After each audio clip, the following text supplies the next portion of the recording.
Ba, totoo ba naman na nangyayari yung sinasabing failed circumcision? Bumabalik, May mga ganun bang sitwasyon na ay parang nag-fail tayo sa Yes, because you did not examine it properly.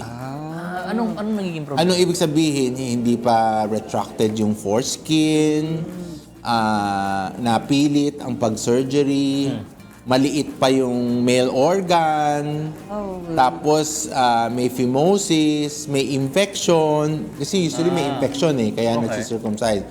Tapos number 3, ayan, hindi sa expert mo pinagawa na na injure mo yung blood vessel. Nako, that is the most problematic thing. Okay, you have to remember that you can have a redone, hindi reban na mauulit pag hindi maayos ang circumcision. Dok, naalala ko may kaklase ako before na after niya magpatuli, nag-basketball.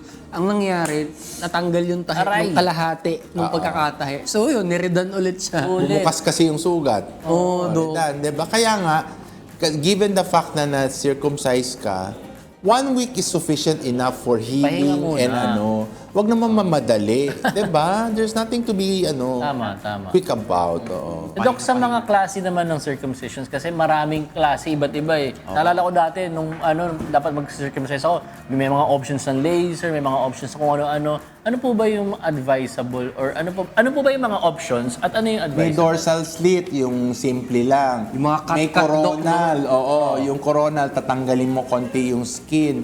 May modified, tatanggalin mo skin tapos i-incise mo, di ba? Okay. Meron sinasabi sila, linilaser. Yes. Pero cautery lang yan para mawala yung dugo. Pareho lang yan. But basically, what we still do is, lalo na mga medical mission, tinatahi. You do a suture for But in any way, pare-pareho lang naman ang benefit niyan. Dapat ma-expose lang yung glans, penis, yung ulo ng ari. That's the basic, no? Oo.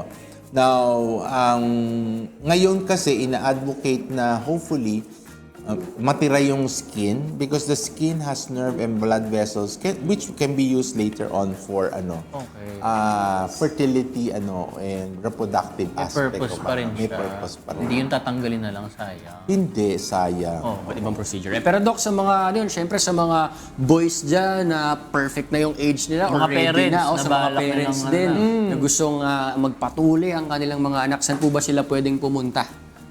Siyempre sa mga legit na mga, kunyari, mga program ngayon, lalo na sa inyong LGU, pag may mga summer tuli, mga ganon, pwede yon. Basta legit, Department of Health. Tapos kung sa hospital, pwede naman, they can have avail, of course. May mga package, may mga promo, ganon yun. Basta legitimate ang gumagawa, okay yan. Basta surgeon.